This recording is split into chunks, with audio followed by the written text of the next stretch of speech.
Si Pops naman, ang observation ko sa kanya talaga from the time that I started working with her in ASAP, she's everybody's friend kasi napaka-gregarious niya talaga. I think she really likes to be out with people, diba? She makes time for that. And yun, parang sabi ko, sana ako din gano'n, pero talagang mahilig ako sa bahay, magbasa ng libro. Pero I admire that kind of personality. And it's something that, you know, I want to emulate also. Madali siyang kasama. Tama yung sinasabi ni kung lighthearted. Kasi parang sa kanya, anything goes, walang problema. And she's very consensual. What's the word again? Not tayo mag-English na, huh? Consensuous. Now, that with her work, I admire that. Kasi nung nag-Divas for Divas kami, pareho kaming nasa abroad doon, pero talagang pagdating, aral na aral, ha? Walang ginawa ka di mag-aral. Oo, talagang tinatrabaho niya yung job niya. Hindi niya basta-basta, you know, nilalaro. And I saw this also in your last concert. Talagang pinag-aralan niya maigi yung mga materials niya. Si Regine, Ganda. oo, aside from this, you know, she's so lighthearted, you know, sense of humor niya, ang ganda-ganda.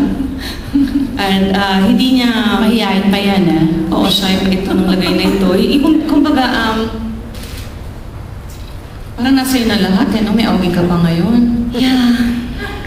You know, beauty, talent, ganyan. Siya, tama si Ku, yung pag-interpret mo ng kanta, sobrang maganda. And,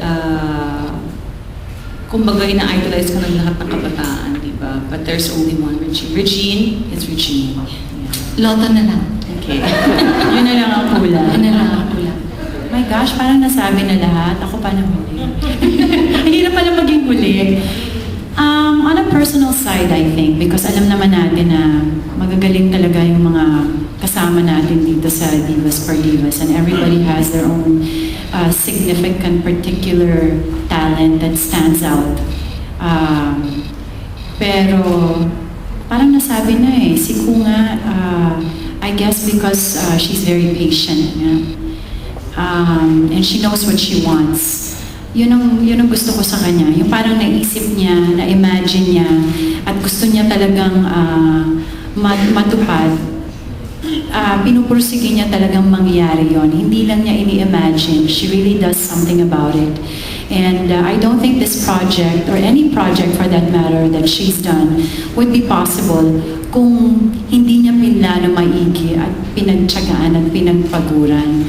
As a matter of fact, halos lahat ng mga ideas for Divas, although we all sat down together and talked about it and gave out our own 2 cents worth, syempre, most of it kay Ku yun eh. Kumbaga sana imagine na talaga niya from 4 years ago kung ano yung gusto niya mangyari.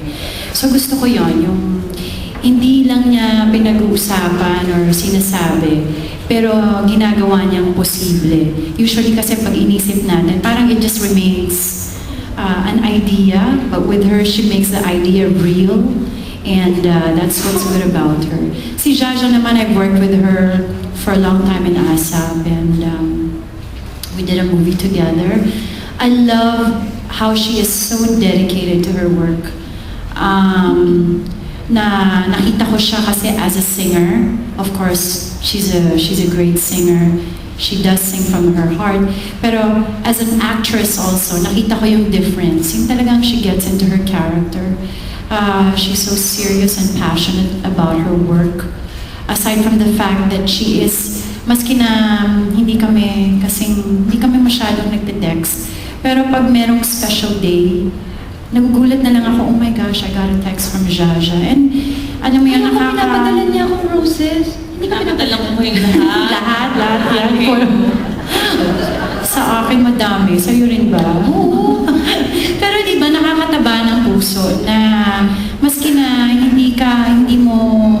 kumbaga sa hindi kayo in touch, alam mo naman in our business, di ba, it's really so difficult to keep in touch because of our schedules, and we won't have our own lives. Tapos all of a sudden you get a card or flowers every time there's a special day, your birthday, or a concert. that's Jaja. She always makes it a point. Nagpaparamdam siya parati, and you know that she really cares. Si Regine naman, ever since we were 12 years old, magkailan na tayo. That was 5 years ago. Oo. Alam mo, nung narinig ko talaga siya, I was really sobrang impressed. And I am so glad that from the time that I just heard her, kumbaga I'm so proud that I have been a part of the success of a Regine Velasquez.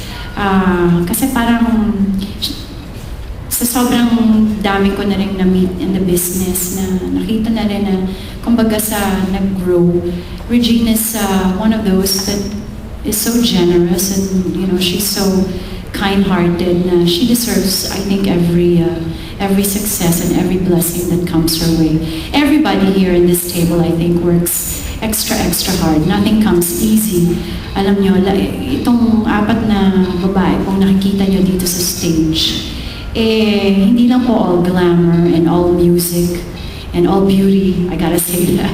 But it's all a lot of hard work. Sexiness. And sexiness pala, yes. It's all a lot of hard work and a lot of passion for our work. And I think that's the reason why through the years we've all been here. And I think that's what you guys see, and that's what you appreciate. Baka on stage when you hear us sing and when you see us perform, you just see, wow, she's a great performer. But deep inside, we all definitely have big hearts, and I think we love loving people, and we love entertaining people, and that's the reason why all 4 of us are together. We all have that, we all share that common factor. Thank you. How